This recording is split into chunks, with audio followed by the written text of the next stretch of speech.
Evidencia número 6. Su despiadada y sangrienta historia. ¿Qué juicio daría usted a una persona que en su pasado, desde que nació, ha robado, asesinado, violado, ha creado revoluciones, ha hecho matanzas, ha sido el autor intelectual de grandes divisiones y de guerras mundiales? Creo que usted estará pensando que estamos hablándole de Napoleón, de Nerón, de Mussolini, de Hitler o incluso de un hombre que ha marcado la historia con su maldad y su perversión. Pero no, estamos hablando de la institución católica, apostólica y romana. A continuación, veremos su sangrienta historia, la cual sin duda los dejará con la boca abierta. Todos estos datos históricos, usted fácilmente los puede encontrar en libros como Cortinas de Humo, de Cheap Publication, Compendio Manual de la Biblia, de Henry Halley, Historia del Cristianismo, de Justo González, Historia de la Iglesia Primitiva, de Backhouse, El Nuevo Libro de los Mártires y muchos más. De esta manera continuemos nuestro recorrido histórico en nuestra sexta evidencia. Resulta que al principio la iglesia cristiana siempre había sido una iglesia pacífica y armoniosa. Lo único de violencia que sufría eran las cruentas persecuciones por parte de los emperadores romanos. No obstante, después de Constantino, al convertirse la iglesia cristiana en una iglesia católica imperial defendida por el Estado, entonces la iglesia dejó de ser un ente perseguido para ser una institución perseguidora. Con el transcurso del tiempo, la Iglesia Católica y su jefe supremo, quien no fuese Jesucristo, sino el Papa, empezó a anhelar el poderío y ensanchamiento de su imperio. Para esto, y sin importar los medios, se crearon complot contra reinos y monarcas. Hubo muertes, robos, violencia y mucha suciedad, lo cual enfureció el espíritu de los verdaderos cristianos, los cuales acallaron con amenazas de excomunión. Con el pretexto de obtener Tierra Santa y con la ilusión de extender el imperio católico entre los musulmanes, Urbano II ordenó el inicio de las cruzadas diciendo: Lo digo a los presentes, ordeno que se les diga a los ausentes, Cristo lo manda. A todos los que allá vayan y pierdan la vida, ya sea en el camino o en el mar, ya en la lucha contra los paganos, se les concederá el perdón inmediato de todos sus pecados. Esto lo concedo a todos los que han de marchar en virtud del gran don que Dios me ha dado. Así pues, dando el perdón de los pecados a todo aquel que luchare por la extensión de su reino contra los turcos y árabes, Urbano II inicia varios siglos de muerte, pestes, robos e injusticias con el nombre de cruzadas. De la primera cruzada les declaramos que fue cruel y despiadada. Escuchemos esta narración. En Praga, en Metz, en Ratisbona y en Maguncia fueron millares de judíos muertos por los cruzados. Jerusalén estaba de nuevo en manos católicas. Entonces aquellos soldados católicos se dedicaron a la venganza. Todos los soldados sarracenos fueron muertos y la población civil no sufrió mejor suerte. Muchas mujeres fueron violadas, a otras se les arrancaron los niños de pecho para estrellarlos contra las paredes. Los judíos acudieron a la sinagoga y los cruzados los mataron a todos prendiéndoles fuego. Según un testigo ocular, la carnicería fue tal que en el pórtico de Salomón la sangre llegaba a las rodillas de los caballos. Recordemos que el Papa Urbano II dijo: esto es lo que Dios quiere. ¿Será que esto era lo que Cristo quería para su iglesia? Otro relato conmovedor de las cruzadas fue en la que se utilizaron niños. Los católicos pensaban que estaba destinado a los niños el vencer a los infieles. Así, grandes columnas de niños fueron enviadas a Jerusalén, sin lograr otro resultado que la muerte de miles de niños en el camino, o en el mejor de los casos, su esclavitud. ¿A quién se le ocurre enviar niños a pelear a una guerra? Hubo 7 cruzadas oficiales, pero sabemos que hubo muchas otras que al dejar innumerables víctimas en los caminos y desiertos, atrajeron pestes, epidemias y catástrofes que ponían a la humanidad a merced del espíritu de muerte que poseía al catolicismo. En resumen, las cruzadas fueron todo un fracaso, ya que nunca se llegó a ejercer un dominio absoluto sobre Tierra Santa y solo la sexta cruzada, que fuese dirigida por un emperador excomulgado, alcanzó un acuerdo con los musulmanes para poder ingresar a Tierra Santa. El Papa Gregorio IX, enfurecido, dijo que eso no había sido sino un acto del diablo. Qué interesante, la única cruzada virtualmente efectiva que no tuvo violencia fue llamada por el infalible vicario de Cristo una confabulación satánica. 3 gravísimas consecuencias dejaron las cruzadas. La primera consecuencia fue la enemistad creciente entre católicos y ortodoxos. En su afán por tener poder y riquezas, los cruzados mataron y saquearon a Constantinopla, tierra habitada por los ortodoxos. De esta manera, la implacable Iglesia Católica mató a miles de ortodoxos. Y estos ortodoxos quedaron resentidos y marcados durante toda la historia y aún en la actualidad. La segunda consecuencia de las cruzadas fue la marca de la pobreza y la miseria, que no solo quedó entre los países y regiones atacadas, sino entre el mismo pueblo católico, que quedó más pobre y miserable que antes. En contradicción, vemos ahora que en la tercera consecuencia, mientras el pueblo era más necesitado, más pobre, el papado florecía y crecía en su imperio, ya que sus órdenes militares aumentaban, dando como resultado crecimiento de su imperio y de sus riquezas. Algo muy similar con lo que vemos hoy en día, que mientras pueblo católico es pobre, necesitado, el papado aumenta en riquezas. Dentro de todo este marco de cruzadas, en el año 1210, 180 albigenses fueron quemados vivos. Esta fue solo una de las muchas crueldades cometidas contra estas personas. Inocencio III en 1209 fue quien promulgó la anterior matanza, en la cual murieron enormes multitudes de ortodoxos. Entonces, del 1095 a 1272, casi 2 siglos fueron marcados por la muerte del catolicismo. ¿Qué opina usted de todo esto? ¿Qué reacción tendría usted al saber que cardenales, obispos, sacerdotes y papas han comprado sus puestos? ¿Qué diría usted al saber que lo han manipulado con falsedades, que lo han engañado y que fuera de esto le prohíben leer la Biblia y tener sus propios conceptos? Esto era lo que sucedía en la Edad Media. Ante esto, se levantaron en protesta los reformadores, quienes muy tristemente el papado con violencias, con muertes, con amenazas y con torturas, quisieron acallar las voces de hombres como Jerónimo Savonarola, John Wycliffe, John Knox y muchos más. A partir de 1517, Martín Lutero inició la Reforma, y a este se le unieron hombres como Juan Calvino, Ulrico Zwinglio, John Knox y otros. No obstante, la Iglesia Católica, como una reacción ante estas protestas que amenazaban el prestigio papal, iniciaron las más cruentas persecuciones que, según los historiadores, acabaron con más vidas que las persecuciones de Nerón. Como instituciones a favor de la extirpación del protestantismo, se levantaron algunas instituciones. Dentro de estas tenemos la Orden Jesuita, la cual fue fundada por San Ignacio de Loyola del 1491 al 1556. Quien fuese un místico y cruento soldado, propuso al papado crear esta orden con el propósito de recobrar las tierras católicas perdidas, destruir la herejía con todos sus herejes, iniciar el santo oficio de la Inquisición y extender el poderío papal en el mundo entero sin importar los medios. Al iniciarse el trabajo de los jesuitas, que no era otra cosa que los sicarios del Papa, se iniciaron matanzas horrendas en contra de los cristianos evangélicos. No solo contra los cristianos, sino que muy contradictoriamente también empezó una persecución contra la misma Sagrada Biblia. Uno de los actos más despiadados y dirigidos por los jesuitas en el siglo XVI fue uno de los cuadros más violentos y vergonzosos de la Iglesia Católica, la famosa matanza de San Bartolomé. La historia lo revela y lo muestra de esta manera.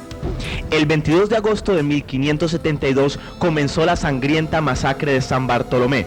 A las 12 a.m. los soldados ingresaron a la fuerza y al mismo tiempo a las casas de todos los protestantes.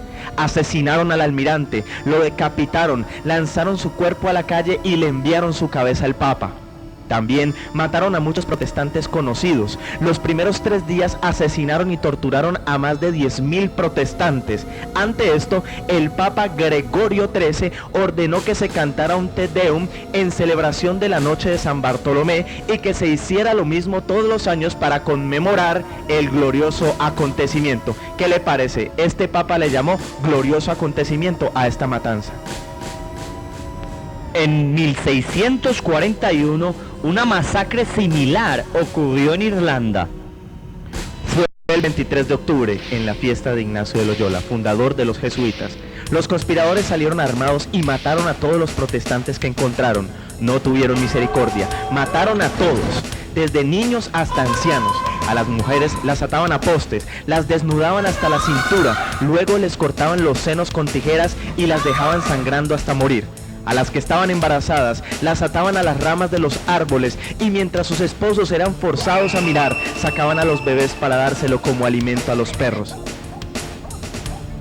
¿Sabía usted que todo esto fue hecho en el nombre de Jesucristo, dirigido por el Papa y efectuado por los jesuitas, sacerdotes y católicos al servicio del papado?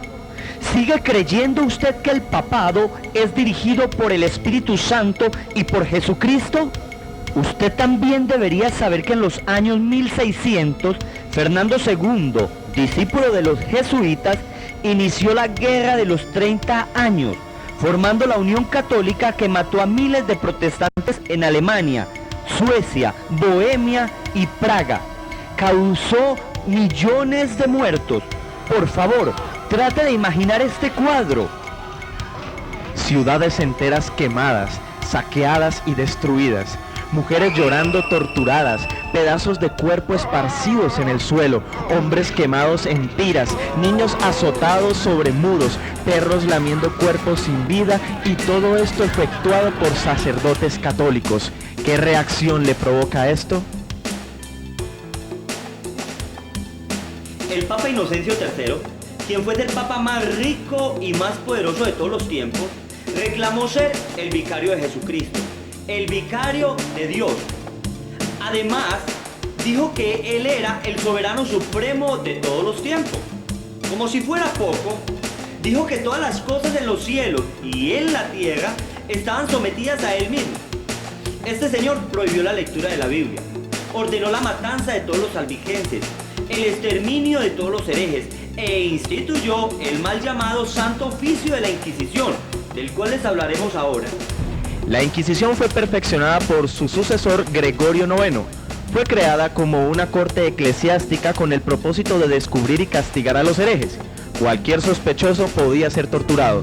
Se dice que en 30 años, en 1540 a 1570, no menos de 900.000 protestantes fueron muertos en la guerra de exterminio del Papa contra los valdenses. La Inquisición es la cosa más infame de toda la historia. Fue inventada por los papas y usadas por ellos durante 500 años para mantener su poder. Dentro del cuadro de la Inquisición se encuentra la historia, entre tantas, de Juana de Arco, la cual dirigió la liberación de Francia, pero fue acusada por la Iglesia Católica de bruja y de hereje, dándole muerte a la Inquisición a través de la hoguera. Pero años más tarde, la misma Iglesia Católica la canonizó como santa. ¿Nota otra vez usted la contradicción? Un papa infalible mata a Juana de Arco y otro papa infalible la canoniza como santa. ¡Qué vergüenza! El problema con la Inquisición era que dicho tribunal se efectuaba con parcialidad y muchísimos casos eran injustos. Se mataban millones de personas con el pretexto de que eran brujas, malos creyentes, herejes o pecadores, y con dicho pretexto se les confiscaban los bienes y las arcas del Papa crecían y crecían a costo de la muerte de miles de inocentes. La Iglesia Católica Y su Santa Inquisición, a modo sádico, empezó a crear máquinas de tortura contra los que eran tratados. Sucede que aún muchos que se retractaban y aceptaban su error después de las sádicas torturas no les quedaba más consuelo que la muerte. Esta Inquisición se efectuó en todo el territorio católico y aún alcanzó al Nuevo Mundo colonizado por los españoles y portugueses que, al ser católicos, obligaban a todos a abandonar sus creencias con las torturas de la Inquisición. Algunas de las torturas de la Inquisición consistían en que les estiraban en ruedas hasta que se les descoyuntaban los miembros del cuerpo. Les hacían tomar aceite hirviendo. Les derramaban aceite hirviendo sobre sus cabezas. Les quemaban los pies y las manos. Les deshojaban la piel. Los iban aserrando por todas sus partes del cuerpo. A las llamadas brujas y condenadas por lujuria les atravesaban sus miembros. La Inquisición se dedicó a crear todo tipo de tortura, acto que solo se puede considerar como hazaña diabólica y digna de toda condenación. Todo esto era dirigido por el Papa. Recuérdelo, por favor. Bueno, usted dirá, esto es histórico, es cierto y es la realidad, pero sucedió mucho tiempo atrás y esto en nada afecta mi situación religiosa. Aférrese a su asiento, porque a usted le asombrará saber de que la institución católica, apostólica y romana estuvo fuertemente involucrada en la Segunda Guerra Mundial. Compruébelo usted mismo. Resulta que bajo el papado de Benedicto XV, Italia le quitó al Papa su poder temporal. O sea, el papado perdió su soberanía, sus tierras y todo su poder temporal. Por este tiempo se empezó a desencadenar el problema de la Segunda Guerra Mundial, en la cual participaban comunistas, fascistas, los aliados y otros con fines que no trataremos. El caso es que el Papa Pío IX en 1929 firmó con Mussolini, quien fuese el líder del movimiento fascista italiano, un acuerdo mediante el cual se resolvió por fin la cuestión de la soberanía papal, otorgándole el Vaticano como Estado independiente dentro de Italia. ¿Ha leído usted la historia de Mussolini y sus cruentas batallas? Pues fue Mussolini el que le dio la soberanía al papado en el Vaticano. El comunismo ateo crecía y era necesario hacer algo para aplacarlo. En esto salió a la escena un católico llamado Adolfo Hitler, y en 1933 el partido político que dirigía Monseñor Kaas le dio a Hitler la ayuda que necesitaba para adueñarse de su poder. En Roma, Pío VI y su secretario de Estado, el cardenal Pacelli, quien fuese el futuro Papa Pío XII, firmaron un concordato que fue visto por el resto del mundo como una aprobación por parte del papado y la Iglesia Católica al partido nazi, partido que realizó los holocaustos contra los judíos y cundió el pánico en todo el mundo.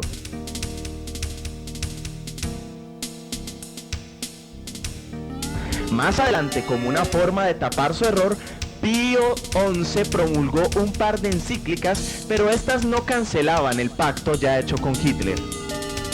Usted dirá, es imposible que Hitler haya sido católico, pero sepa que en su muerte la prensa española de Franco habló de él como un mártir que murió defendiendo la Iglesia Católica. También lo llamaron hijo de la Iglesia Católica. Y en algunas afirmaciones de Hitler, él proclamó que había aprendido mucho de los jesuitas y que la jerarquía católica era la mejor del mundo, y que por tanto había trasladado mucho de esto a su partido, además de prometer no tocar a dicha institución y defenderla cuando fuere posible. Cuando la Segunda Guerra estalló y el cardenal Pacelli fue elegido papa con el nombre de Pío XII, un silencio prevaleció ante los abusos de los nazis. Lo que sí hizo fue declarar el dogma de la Asunción de María. Pío XII fue muy criticado por su silencio y muchos argumentaron a su favor. No obstante, sabe usted que el que calla otorga. Y de una u otra manera, el Vaticano veía en Hitler una amenaza en contra de sus enemigos los comunistas. Por tal motivo, Pío XII callaba. Cuando se desató la Segunda Guerra Mundial, algo muy interesante, pero a la vez terrorífico, vino a suceder en Yugoslavia. Los sacerdotes católicos cambiaron la sotana por el uniforme de temibles escuadrones asesinos de la Ustachi. Dirigieron los asaltos más bárbaros y brutales contra los ortodoxos y practicaron torturas satánicas que nunca antes se habían visto en el siglo XX. Recuerde que esto fue en 1940, hace muy poco tiempo. La Ustashi frecuentemente usaba las armas más primitivas, tales como horcas, palas, martillos y serruchos para torturar a sus víctimas antes de matarlas. Les quebraban las piernas, les arrancaban la piel y la barba, los cegaban cortándole los ojos con cuchillos e inclusive arrancándole los ojos de sus cuencas. Esta información está documentada con fotografía y el testimonio bajo juramento de los sobrevivientes. Recuerde, nosotros no necesitamos mentir, solo queremos que usted entienda que la institución católico-romana está manchada de sangre aún en nuestro siglo XX. Usted puede notar estas fotos de monjes uniformados que cambiaron la sotana por uniformes de la Ustashi. Entonces, con los concordatos entre el Vaticano y Hitler, Mussolini y Franco, el silencio en medio de los abusos nazis y la toma de su poder temporal, ¿cómo califica usted la diplomacia, ética, moral y cristiandad de la institución católica romana a la cual usted es tan fiel? El Papa de Hitler, la verdadera historia de Pío XII, es un libro escrito por John Cornwell, quien trabajó en el Vaticano e investigó el caso para la beatificación de Pío XII. No obstante, por todo lo que sucedió en la Segunda Guerra Mundial, los documentos lo acusan a Pío XII de que está involucrado en graves asuntos que le quitan los méritos para esa santificación. Lea este libro y verá la verdadera historia del Papa Pío XII. Usted puede ver estas fotos. Mire usted que no estamos inventando la historia, es Hitler acompañado de obispos, de cardenales y de personas de alta jerarquía en la Iglesia Católica. Note usted que los pactos están allí. Mire la bendición del Papa con los dos dedos y también en los legionarios nazis de Hitler con el mismo saludo. Mire usted también el concordato hecho por Mussolini. Fueron tantas las catástrofes ocurridas que hasta tuvieron que llevar los muertos con bulldozer, consecuencia de estos concordatos. Guerras, muerte.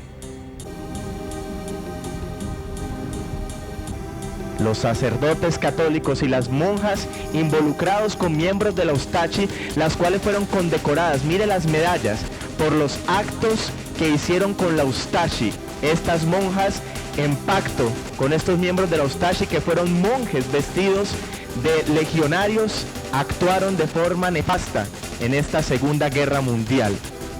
Mire usted el saludo. Mire usted las relaciones entre líderes militares y los miembros del Vaticano. Usted tiene que tomar una decisión acerca de todo esto que usted está viendo, porque es realmente seria la participación que tuvo la Iglesia Católica en la Segunda Guerra Mundial. Mire el saludo nazi en estos señores católicos. Ellos se hacen llamar hombres de Dios, pero participaron con este hombre que todo el mundo sabe que fue un criminal, un asesino, un depravado, pero miembro e hijo de la Iglesia Católica.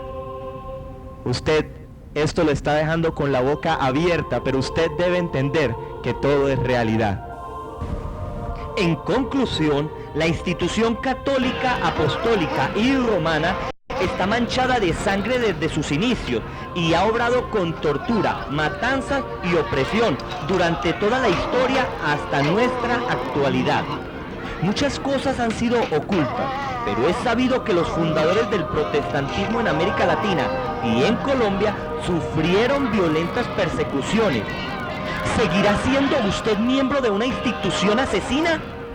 ¿Sabía usted que al ser católico, usted en el bautismo queda unido a lealtad del Papa y su soberanía temporal? Por favor, nunca pierda de vista esto que le estamos diciendo y así abordemos la raíz doctrinal del problema en nuestra séptima evidencia. Evidencia número 7. Sus múltiples herejías. Según sea tu concepto de Dios, así será tu comportamiento para con Él y para con tu prójimo. Ya hemos visto cómo en toda la historia, la institución católica, apostólica y romana ha cometido actos supremamente vergonzosos para con toda la humanidad. Todo esto tiene una raíz doctrinal. Tiene que ver con su concepto de Dios y de su aplicación práctica. A continuación veremos algunas de las muchísimas doctrinas heréticas y antibíblicas que enseña y practica esta institución católica, las cuales son el punto de partida para su crisis e ineficacia. Todo esto se encuentra en el Catecismo Católico, que usted lo puede consultar fácilmente. De esta manera, acompáñenos en nuestro recorrido doctrinal, en esta, nuestra séptima y última evidencia. Vayamos. Hemos recorrido 6 evidencias en esta película, en la cual hemos podido observar la tiranía, la depravación, el degenere y el deterioro que surge en esta institución llamada la Iglesia Católica. Usted se preguntará, ¿cuál es la razón? ¿Cuál es el motivo? ¿Cuál es la causa de que sucedan estas cosas en dicha institución? Yo les contaré. La causa es que la institución católica está fundamentada en 3 autoridades. Número 1, tienen como primera autoridad el magisterio, o sea, el Papa, los cardenales y los obispos, que enseñan a vivir, a comportarse y a servir a Dios. Le enseñan al pueblo cómo es Dios y cómo se adora. En segunda autoridad tienen la tradición, que son los ritos, las leyendas y los mitos. Cosas que ni Jesucristo ni los apóstoles practicaron o dejaron, como procesiones, sotanas, letanías y rosarios. Allá en tercer lugar tienen la Biblia, pero la Biblia católica.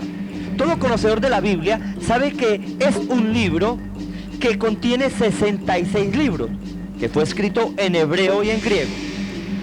Lo que sucede es que hace 500 años la institución católica agregó y añadió 9 libros más llamados los libros apócrifos. Todos sabemos que el Señor Jesucristo dijo: maldito aquel que le quite o le ponga la palabra. Sin embargo, sin temor ni reverencia, la Iglesia Católica agregó 9 libros que, primero que todo, no son inspirados por Dios. Segundo, no los mencionaron ni los apóstoles ni Jesucristo. Contradicen la misma Biblia y unos apoyan la brujería.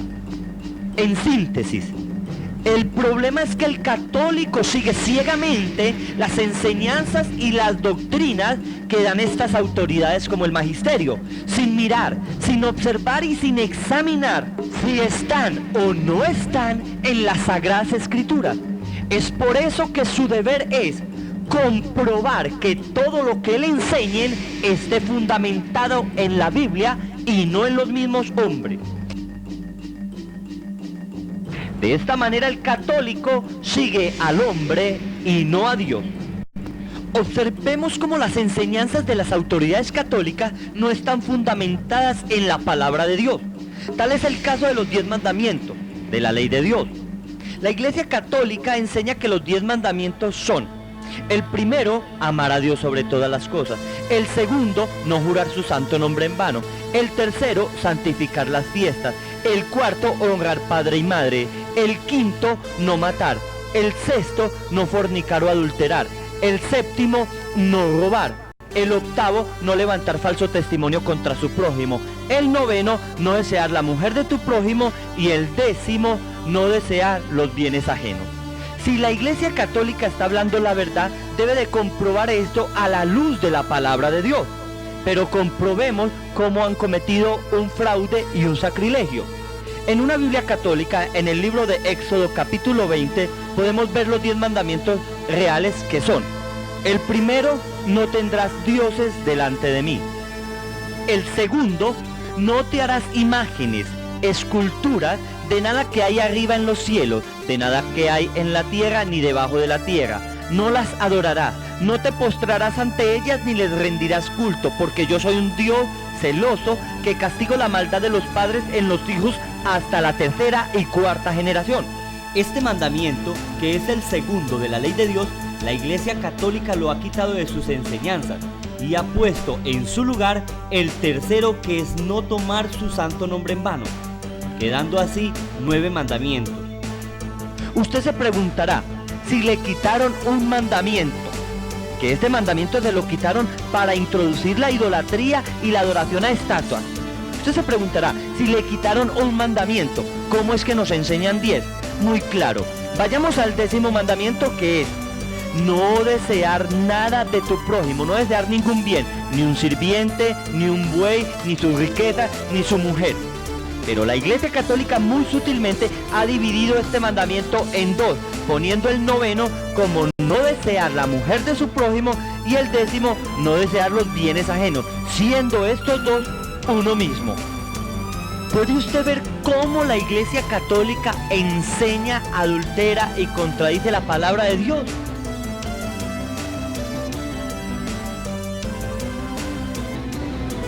Otro ejemplo es de la famosa estación donde en el Vía Crucis hay una mujer llamada la Verónica que enjuga el rostro de Jesús.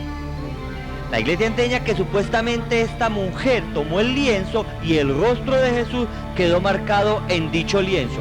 Esto lo hacen para apoyar la idolatría, la adoración y la veneración a las imágenes y las reliquias. ¿Sabía usted que dicha estación no se encuentra en ninguno de los evangelios, ni tampoco el nombre de la famosa Verónica? A continuación les mostraremos algunos de los incontables errores doctrinales de la Iglesia. Pero antes usted deberá pensar si va a creerle a los hombres o a la Biblia, que es la santa palabra de Dios. Pues todas estas doctrinas fueron inventadas por el magisterio, la tradición y los papas, yéndose en contra de todo fundamento bíblico. Entre muchísimos otros errores, queremos empezar destacando la posición que el hombre le ha dado a María. El catecismo mariano enseña que ella es inmaculada, siempre virgen, corredentora, intercesora, reina del cielo, que ella ascendió a los cielos y otras falsas virtudes más. Pero, ¿será todo esto cierto a la luz de la Biblia? Empecemos con la doctrina de la Inmaculada Concepción de María. La Iglesia enseña que María nació y vivió sin pecado original, o sea, que nunca pecó. En contraposición a esto, vemos que la Biblia enseña en el libro de Romanos capítulo 3, versículo 9, que todos pecaron menos Jesús. Si habla de todos, incluye a María. Además, ¿por qué María tuvo que presentar 2 palominos para su purificación? La ley enseñaba en ese tiempo que toda mujer que rompiera fuente tenía que presentar 2 palominos para su purificación. Aclara también la Biblia diciendo el Magnífica de María, y alabando María al Señor, afirmaba: mi espíritu se regocija en el Señor mi Salvador. Si María confesaba al Señor como su Salvador, significa que María necesitaba un Salvador, y si necesitaba un Salvador, era pecadora. La Iglesia enseña y afirma que María era inmaculada, y al ser inmaculada permaneció siempre virgen. ¿Qué dice la Biblia acerca de esto? El Evangelio de Mateo capítulo 1 versículo 18 dice: estando María desposada con José, antes que se juntase, se halló que María había concebido del Espíritu Santo. La palabra antes que se juntasen se refiere a la relación sexual que María tuvo con José después del parto de Jesús. Observemos el versículo 24 y 25.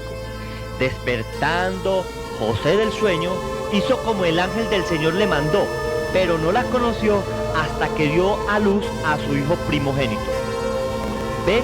Pero no la conoció. La palabra conocer en la Biblia habla de relaciones sexuales, como cuando dice en Génesis: Adán conoció a Eva y tuvo a Caín y Abel. Fuera de esto, observe la palabra primogénito. No dice unigénito, refiriéndose a su único hijo, sino a su primogénito. Como quien dice, si hubo un primero, hubo más. La Biblia afirma que Jesucristo tuvo más hermanos. No obstante, la Iglesia Católica alega que la Biblia, al referirse que Jesucristo tuvo más hermanos, hace referencia a los primos y a los parientes de Jesucristo. Si vamos al original en griego, cuando hace mención a los hermanos de Jesús, habla en la palabra adelphos, que significa hermanos de sangre, y no singeni, que significa parientes o primos. De esta manera podemos ver que la doctrina de la Inmaculada Concepción de María es totalmente errada y espuria. Ahora hablemos de la doctrina de María como intercesora. La Iglesia enseña que María intercede ante Jesucristo, ya que Jesucristo no le puede negar nada a su madre. Para tener un favor de Dios, acudimos a María, quien convence a Jesús. ¿Todo esto es real? La Biblia enseña en 1 de Timoteo capítulo 2 versículos 5 y 6 que solo Jesucristo es intercesor y mediador ante el Padre por nosotros. Con esto, la Iglesia da a entender que María es más buena y más noble que Jesucristo. La palabra de Dios enseña que solo Dios es bueno y solo Dios es amor. El Catecismo dice en la página 168 que María por su obra fue causa de su propia salvación y la de todo el género humano, que la muerte vino por Eva y la vida por María. ¿Puede ver este error herético, doctrinal? ¿Cómo han quitado a Cristo de toda gloria para dársela a María? Observe cómo torcieron la Biblia. La Biblia en 1 de Corintios, capítulo 15, 22, dice, la muerte vino por Adán y la vida por Jesús. Ven claramente que no es por María, sino por Jesús. Recuerdo una vez que al llegar a mi casa habían unas señoras rezando el rosario. Terminando el rosario me acerco y les digo, señoras, una pregunta por favor. Ustedes están orando a María, María les escucha, María escucha sus peticiones y María está aquí con ustedes. Y me dijeron, sí señor, María nos escucha, María nos responde, María nos cuida, María responde y da todas las oraciones que pedimos. Y en estos momentos en Italia hay señores que están pidiéndole también a María, y María los cuida y los escucha y les responde. Y me dijeron, sí señor, en este momento hay mucho marianismo en Italia y en estos momentos María y los escucha y María les responde. Mientras hablábamos se despedían unas a otras y decían, la Virgen te acompañe, la Virgen te acompañe, la Virgen te acompañe. Y decía yo de nuevo, y María en este momento en Japón también hay gente que les pide y María les responde y les escucha y está allá con ellos. Y me dijeron, sí señor, en todo el mundo. Yo les dije, es la herejía más grande que he escuchado en mi vida, porque están diciendo de que María es omnisciente, omnipresente y omnipotente. Le están dando los atributos que solamente tiene Dios. Y esto es totalmente un error y una herejía. Concluimos diciendo que María no posee ninguna de estas virtudes. Ella no es divina, ella no es corredentora, ella no es la reina del cielo. Todas estas doctrinas marianas no son fundadas en la Biblia, sino en conjeturas y suposiciones, para así quitarle la gloria a Jesucristo, el Creador, y dársela a María, una criatura del Creador. Mucha gente cree y dice que los cristianos no amamos o no respetamos a María, pero esto no es cierto. Nosotros la amamos, la valoramos, la respetamos y la imitamos. Pero en cuanto a la doctrina de María, dada por la Iglesia Católica, que son enseñanzas no bíblicas sino humanas, no las acogemos, no las creemos y no las recibimos. Es algo que usted debe de observar y cuidar atentamente, señor católico. Ahora abordaremos la doctrina en cuanto a los sacerdotes católicos. Dentro del servicio sacerdotal católico se encuentran innumerables errores doctrinales, de los cuales tomaremos unos cuantos para que usted, escúchelo bien, para que usted se cerciore del porqué de los incontables escándalos vinculados con estos hombres llamados padres. Resulta que para ser sacerdote, el aspirante deberá hacer 3 votos. Deberá hacer el primer voto, que es el de castidad. La Iglesia Católica enseña que el sacerdote y el servidor de Dios está obligado a no contraer matrimonio, o sea, a no poderse casar. Pero la Biblia enseña en 1 de Timoteo capítulo 3, del 1 al 3, que el que desee obispado, buena obra desea, pero es necesario que el obispo sea irreprensible, marido de una sola mujer, que gobierne bien su casa y que tenga a sus hijos en sujeción con toda honestidad. O sea, es el caso de Pedro, que era casado.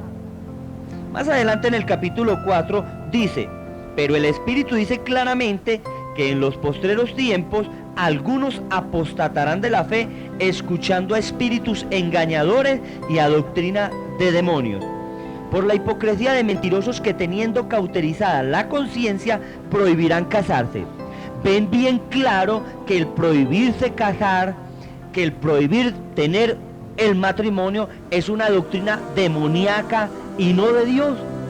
La Biblia está en contra del voto de castidad como norma impositiva, como norma obligatoria para el que quiera servir a Dios.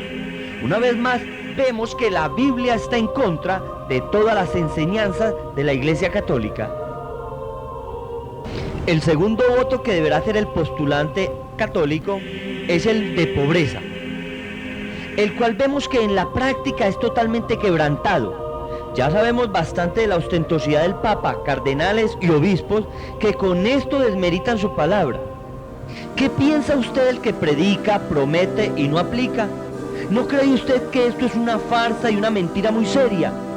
La Biblia en ninguna parte nos insta a que debemos de ser pobres o mendigos para servirle a Dios con efectividad. Antes bien, debemos utilizar nuestros bienes para el desarrollo de la obra de Dios y no amar las riquezas. Podemos tener riquezas, pero no amarlas ni confiar en ellas. El tercer voto que deberá hacer el postulante al servicio sacerdotal es el voto de obediencia. La Iglesia Católica enseña que todo sacerdote y monja está obligado a obedecer a todas las órdenes de sus superiores, sin cuestionarlas, sin refutarlas o juzgarlas, así vayan en contra de la misma palabra de Dios. Muy contrario a esto, la palabra enseña en el libro de los Hechos, capítulo 4, 19, cuando los apóstoles dieron prioridad al obedecer a Dios y a su palabra antes que a los hombres. Vemos que el apóstol Pedro y Juan, frente al Sanedrín, les dijeron: juzgad vosotros si es más importante obedecer a Dios antes que a los hombres. Amada monja, amado sacerdote, yo aplaudo el amor y la entrega que ustedes tienen para el servicio de Dios. Pero es importante que usted observe y se fije bien que usted no está siguiendo a Dios a través de su palabra, sino que está siguiendo a los hombres a través de sus propias enseñanzas y sus propios caminos. Usted debe de tomar una decisión: obedecer a Dios y a su palabra antes que a los hombres. Otro asunto erróneo en cuanto al sacerdocio católico es en cuanto a los títulos y nombres que a ellos se les dan. Todos saben que a un cura católico se le llama padre, pero la Biblia en el libro de Mateo, capítulo 23, versículo 9, Jesucristo advierte a los apóstoles y les exhorta a que a nadie llaméis Padre en la tierra, porque solo uno es vuestro Padre, el Padre que está en los cielos. Estamos hablando de Padre espiritual, no de Padre terrenal. Con esto vemos que Jesucristo le prohíbe terminantemente a sus discípulos que llaméis Padre a alguien en la tierra. El segundo título que reciben es el de Alter Christus cuando se están ordenando. Alter Christus significa otro Cristo. Todos sabemos que Cristo es el único Cristo y los sacerdotes dicen que son Cristos. Una cosa es decir, Cristo está dentro de mí, Cristo es mi esperanza de gloria, a decir que yo soy otro Cristo. El otro título que reciben es el de vicarios de Cristo. Vicario de Cristo significa el que toma el lugar de Cristo. La Biblia enseña que Jesucristo dijo que vendría otro a tomar su lugar, y este sería el Espíritu Santo, no un cura, no un hombre, ni ninguna institución. Con esto queda bien claro que la Iglesia Católica le quita no solo la gloria a Jesucristo, sino en cierta forma cometen blasfemia contra el Espíritu Santo, ya que tomar el lugar y la posición del Espíritu Santo es blasfemia contra él. Jesucristo no dejó padres, él dejó apóstoles, profetas, evangelistas, pastores y maestros. Y decirle a un cura padre es tomar rebeldía a Jesucristo. Decirle a un cura alter Christus, que es otro Cristo, es quitarle la gloria a Cristo. Y decirle a un cura vicarius de Cristo, que es el que toma el lugar de Cristo, solo tiene una palabra y es blasfemia. Un tercer punto que queremos tocar en cuanto al sacerdocio católico es acerca de los supuestos poderes que la Iglesia les otorga. Cabe notar que es solamente Dios el que da los poderes y no alguna institución. El primer poder que reciben es el de absolver los pecados literalmente. O sea, que un cura tiene poder no solo para perdonar pecados, sino para borrarlos. ¿Tiene este poder algún hombre según la palabra de Dios? Todo esto viene de una mala interpretación del Evangelio de Juan, capítulo 20, versículo 23, cuando Jesús afirma a sus discípulos: a quienes remitiereis los pecados, les son remitidos, y a quienes se los retuviereis, les serán retenidos. ¿Quiso decir con esto Jesús que nos conferiría el poder de perdonar y absolver pecados? No. Lo que les estaba dando Jesucristo a los apóstoles era el conocimiento de que al ir y llevar su palabra y guiar a los hombres al arrepentimiento, los hombres alcanzarían la misericordia de Dios, pero si no lo hacían, con esto les estaba reteniendo los pecados. O sea, si yo al ir a una tribu de indios y al presentarles el Evangelio de Jesucristo, y ellos al recibirlo y al aceptarlo, entonces estaban recibiendo el perdón de todos sus pecados. Pero si yo no les predicaba, ellos no tendrían el conocimiento y sus pecados no serían perdonados. Vemos que en el libro de los Hechos, capítulos 2:37, los discípulos aplicaron el método de remisión de pecados, señalando a los hombres el camino de arrepentimiento y a la fe en Jesucristo, no a una confesión auricular ni penitencia con absolución de parte de los apóstoles. Le dijeron aquellos hombres a Pedro: varones, ¿qué debemos de hacer? Pedro les dijo: arrepentíos Y bautícese cada uno de vosotros. Él no les dijo: venga, confiéseme en sus pecados, o vengan, yo les perdono sus pecados. Él dijo: arrepiéntase y conviértase a Cristo. De esta manera vemos que ningún ser humano puede perdonar los pecados sino Jesucristo, porque solamente a través del derramamiento de sangre hay perdón de pecados. Y el que derramó la sangre fue nuestro Señor Jesucristo y no ningún cura. Otro poder que reciben estos sacerdotes es el poder de hacer misas por los muertos y ofrecer indulgencias para ellos. Esta herejía contiene muchos errores en sí misma. Primero que todo, ya vimos que un sacerdote, obispo o papa no puede perdonar u ofrecer nada por el perdón de alguien que haya muerto o que esté vivo. ¿Por qué? Pues la palabra de Dios enseña que después de la muerte solo queda un juicio. Además, la palabra prohíbe cualquier tipo de contacto espiritual, invocación o ruego por los muertos, pues esto es prácticamente brujería y espiritismo. Como decimos aquí en Colombia, el muerto, muerto está. En segundo lugar, para esta actividad se pide dinero, que no es poco, y sabemos que bíblicamente nadie puede ofrecer rescate por la redención de otro. Con esto se pide el perdón de algún pecador familiar, no por la sangre de Cristo, sino por dinero. ¿Qué le parece a usted esta abominación? Observe usted que en el Evangelio de Lucas, la parábola del rico y Lázaro enseña donde Abraham le asegura al rico que había muerto y se encontraba en castigo y tormento, que una gran cima estaba puesta entre ellos, que eran los justos, y entre los otros, que eran los muertos en pecados y en delitos. Le dijo: nada puede hacer un vivo por un muerto, ni un muerto por un vivo. Así que todo esto es antibíblico. En tercer lugar, si la Iglesia Católica se autoproclama como muy misericordiosa, muy buena y muy bondadosa, ¿por qué no vacían el purgatorio sin pedir dinero alguno? Solo como por un acto de caridad y de amor. ¿Por qué es necesario pedir tanto dinero por esto? Si el perdón de los pecados es un acto que Cristo ofreció gratuitamente al derramar su santa sangre por nosotros. Escuche bien, ningún hombre tiene el poder para tal cosa. Esto le compete solo a Dios. Una herejía más que comete la Iglesia Católica es en cuanto a sus actos de invocación y adoración. Tal es el caso de las letanías y el rezo. La palabra rezar significa repetir. Vemos en la palabra de Dios en Mateo 6, 7 que Jesucristo exhorta a sus discípulos que cuando se dirijan al Padre no usen vanas repeticiones como la usan los gentiles, que creen que por la mucha palabrería van a ser escuchados. Más bien Él enseñó que se orara de esta manera: el Padre nuestro que está en los cielos, dirigiéndose al Padre, pero una oración no para que se repita, sino una oración modelo. Podemos ver que muchos de los rezos, como el rosario, se repite varias veces el Ave María y solo una vez el Gloria al Padre.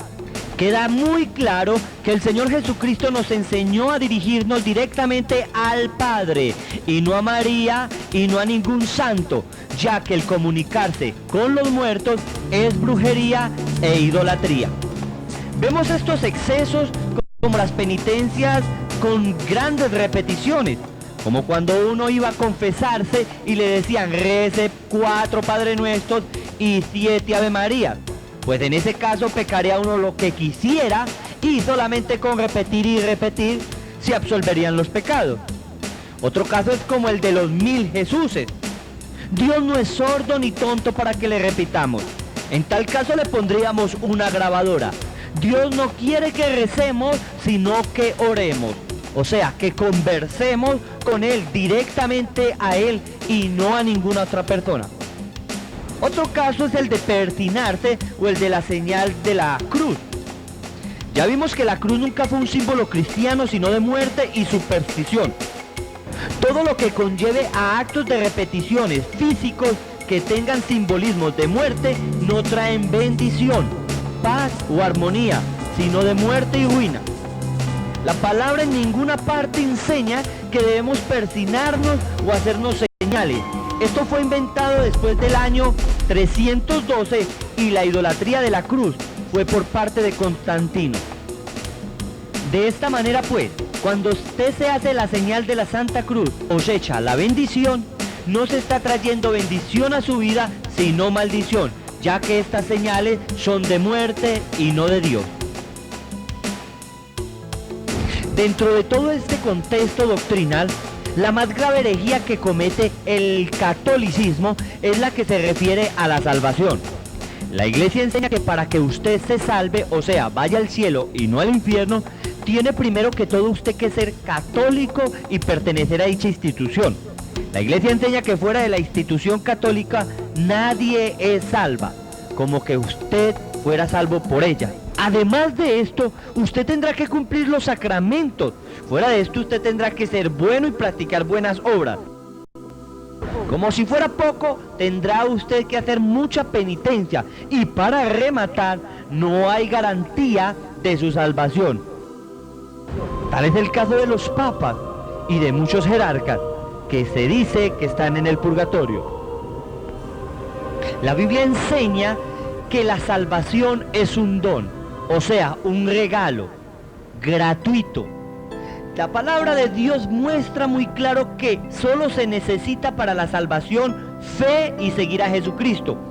Efesios capítulo 2 versículo 8 dice: porque por gracia soy salvo por medio de la fe, y esto no de vosotros, pues es don de Dios, no por obras, para que nadie se gloríe.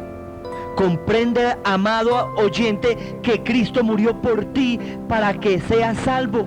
O sea que no es por institución. Nadie se puede salvar por sí mismo ni por obras. Solamente por Cristo gratuitamente. El Evangelio de Juan 3:16 dice: de tal manera amó Dios al mundo que entregó a su Hijo unigénito para que todo aquel que crea en Él no se pierda, mas tenga la vida eterna.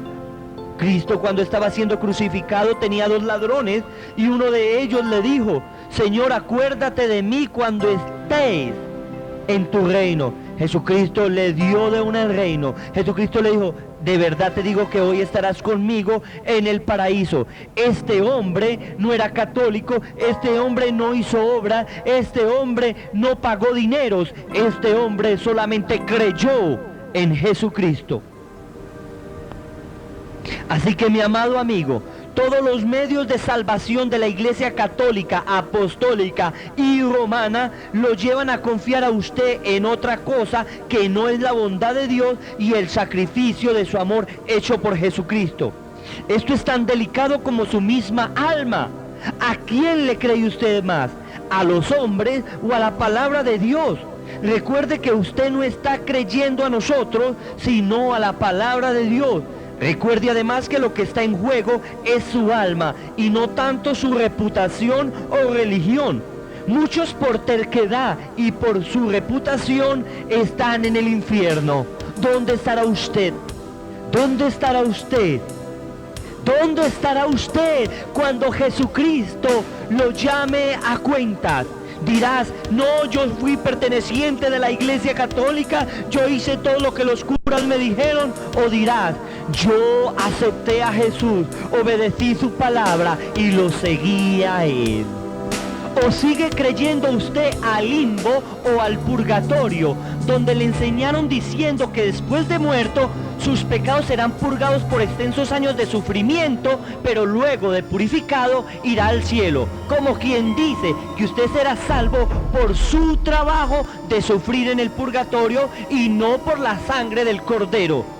No, amado, la Biblia no registra estos lugares, y al no registrarlos es un engaño, es una farsa y es una mentira. La Biblia solo habla de dos destinos: la salvación, que es el cielo, y la condenación, que es el infierno. Amado, si usted tiene puesta su confianza en Jesucristo como su Señor y Salvador personal y no en otras cosas, entonces su destino bíblico es la salvación. Pero si usted tiene su confianza en religión, en sacramentos, en buenas obras, en indulgencias, en penitencias o instituciones, llámese como se llamen y proclamen lo que proclamen, entonces su destino será una eternidad sufriente, fuera del amor de Dios, o sea, condenado por siempre. Amado, usted debe de tomar una decisión ahora. El fin del mundo, el apocalipsis, la destrucción de todas las cosas y el juicio final son temas que a muchas personas les da escalofrío, pero usted debe saber que la historia de este fin fue escrita hace mucho tiempo en el libro de Apocalipsis, donde Dios de antemano nos reveló no solo el fin del mundo, sino el destino catastrófico de dicha institución católica. En el capítulo 17 y 18 de Apocalipsis, la Biblia llama a la Iglesia Católica la gran ramera, la madre de todas las abominaciones, y también la llama la gran Babilonia, diciéndonos a todos que ella es enemiga de Dios. Observe las características que esta ramera y la institución católico-romana tienen en común. El versículo 1 dice que está sentada sobre muchas aguas. Sabemos que el Vaticano queda en la península italiana entre las aguas del mar Mediterráneo. Versículo 2 dice que ha fornicado con los reyes de la tierra. La Iglesia Católica ha hecho pactos y alianzas con reyes e imperios, pactos en los cuales la Iglesia degradó sus principios morales, doctrinales y éticos. El versículo 4 dice que estaría vestida de púrpura y escarlata. Sabemos que el color escarlata, o sea, el rojo, es usado por los cardenales y el púrpura por los obispos. Además, todos sabemos que estos son colores institucionales de la religión católica. El versículo 4 dice que estaría vestida con piedras preciosas y perla, y tendría en su mano un cáliz de oro. En la segunda evidencia vimos que la institución católica es la institución más rica del mundo y que en el Vaticano se encuentran las riquezas religiosas más costosas del mundo entero, entre las cuales hay perlas preciosas, piedras y cálices de oro puro. Versículo 6 dice que estaría ebria de la sangre de los santos mártires. En la sexta evidencia vimos que la institución católica es la responsable de innumerables persecuciones y ejecuciones contra inocentes santos que proclamaban la verdad del Evangelio y mostraron un testimonio de santidad, pureza y amor. Solo algunos de ellos fueron Savonarola, John Hus, miles de albigenses, anabautistas, luteranos, calvinistas y otros miles. El versículo 5 dice que sería llamada la madre de las abominaciones de la tierra. Ya vimos que todas las abominaciones sexuales, criminales y doctrinales que encierra esta institución. El versículo 9 y 15 dice que estaría sobre 7 montes y sobre multitudes de gente. El Vaticano se encuentra localizado en una región montañosa alrededor de 7 montes principales. Y se sabe que más de 620 millones de personas son adeptos a esta religión. Y para su conocimiento, si usted busca la palabra Vaticanus en un diccionario de latín, se llevará la sorpresa que la palabra Vaticanus significa centro de adivinación y brujería. De ahí se deriva la palabra vaticinar, que significa adivinar. Si el Vaticano significa centro de agorería y adivinación, ¿quién cree usted que es el que opera dentro de ella? ¿Dios o el diablo? Esto no es coincidencia, esto es profecía revelada. Versículo 18 dice que sería la ciudad que reina sobre los reyes de la tierra. Es interesante saber que la institución católica romana se sitúa sobre toda la faz de la tierra desde una ciudad llamada el Vaticano. Y también vimos en nuestro recorrido histórico cómo ha manejado al mundo entero y ha causado complots y manipulaciones sobre todos los reyes de la tierra. Y en la actualidad sabemos que la iglesia manipula y controla muchos de los países del mundo, teniendo consejeros y mandatarios con el título de católicos. ¿Recuerda usted que Hitler era llamado el protector de la iglesia católica? Ahora en el versículo 16 y todo el capítulo 18 dice que su destino sería desolación y condenación.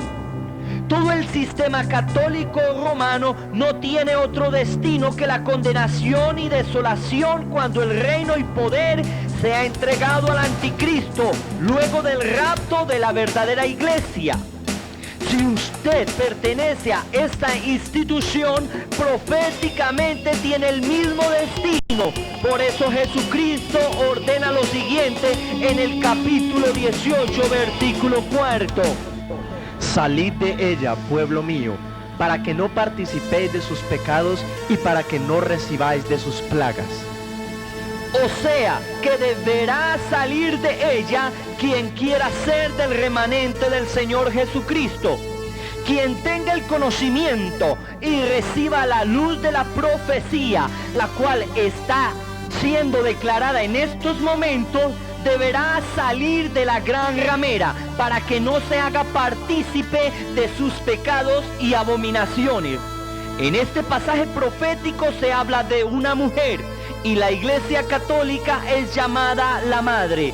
Además, todas las características apuntan a ella. ¿Quiere usted seguir tercamente con los pasos de dicha ramera? Dios te ama, amado, y quiere que seas salvo y libre de toda condenación. Debes salir y no ser partícipe de sus pecados y maldades. Ya sabes que ni el Papa ni nadie te puede excomulgar o separarte del amor en Dios, pues Dios está en contra de este sistema religioso. Tú debes de tomar la decisión de seguir a los hombres o seguir la palabra de Dios. Esta decisión determinará tu destino final por toda la eternidad.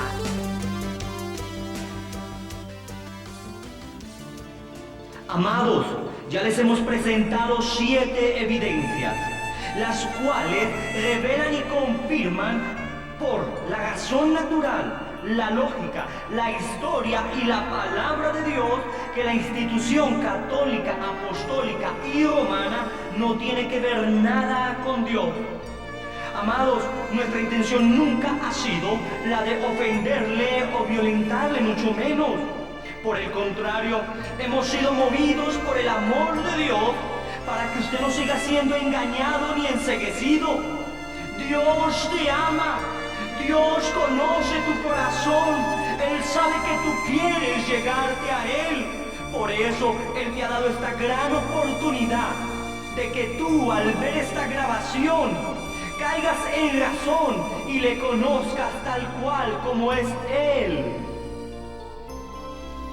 La Biblia, la palabra revelada de Dios, dice que solo hay un medio dado a los hombres para que seamos salvos y lleguemos al Padre, y es a través de Jesucristo. Él murió en la cruz, murió para salvarte, para sanarte y para libertarte de toda condenación.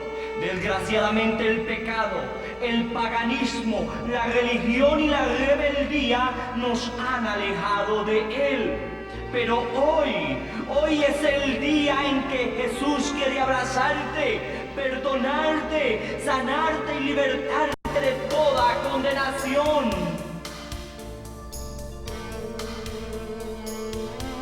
Si has creído ese mensaje y has caído en cuenta de toda esta verdad, no es suficiente con dejar de ir a misa o no comulgar más con tu religión tradicional. Es necesario renunciar, arrepentirte y pedirle a Jesucristo que te libere verdaderamente. ¿Querrás tú seguir este destino profético para la Iglesia Católica que es destrucción y ruina? Yo sé que no. ¿Quieres encontrarte con Dios que es amoroso, generoso y compasivo? Si es así, te invito a que hagas conmigo esta oración. Señor Dios, te doy muchas gracias por haberme mostrado tu infinito amor, al haber enviado a tu precioso Hijo Jesucristo a morir en una cruenta cruz para perdonar mis pecados y rebeliones. Hoy he comprendido que te estaba buscando de una manera equivocada, siguiendo a los hombres y no a ti.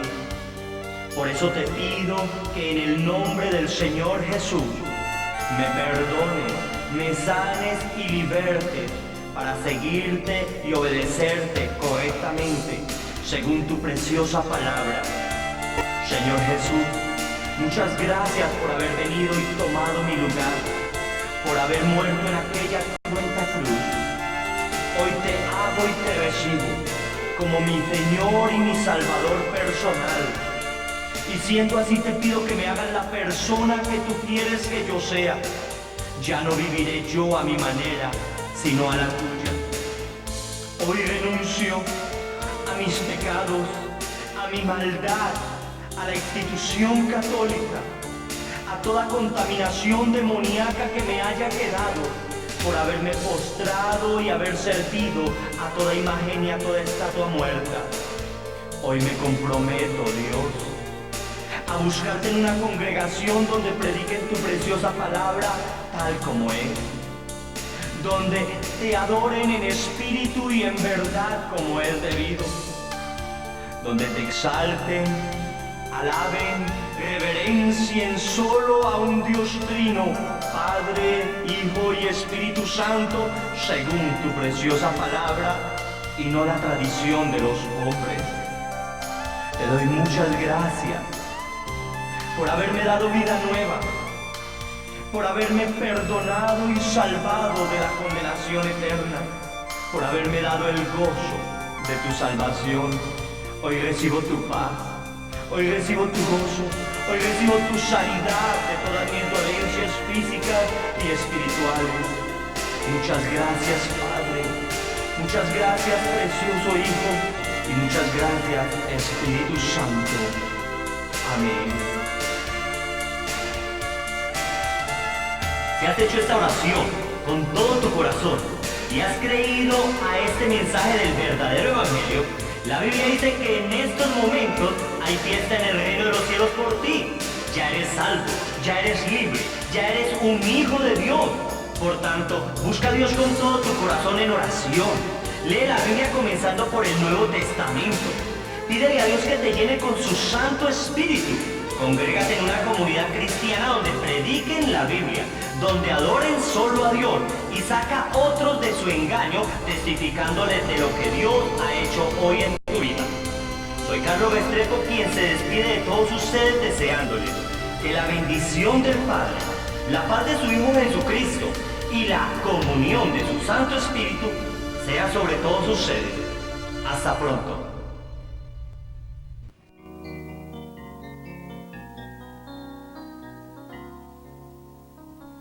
Esta película ha sido guiada y dirigida por el precioso Espíritu Santo. Toda la gloria sea para nuestro Señor Jesucristo.